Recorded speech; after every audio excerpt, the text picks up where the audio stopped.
എന്നെ നീതിപാതകളിൽ നടത്തുന്നു.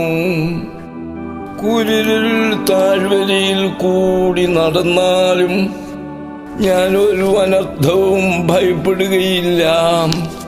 നീ എന്നോടുകൂടെ ഇരിക്കുന്നുവല്ലോ. നിന്റെ വടിയും കോലും എന്നെ ആശ്വസിപ്പിക്കുന്നു. എന്റെ ശത്രുക്കൾ കാണുക, നീ എനിക്ക് വിരുന്നൊരുക്കുന്നു. എന്റെ തലയെ എണ്ണ കൊണ്ട് അഭിഷേകം ചെയ്യുന്നു.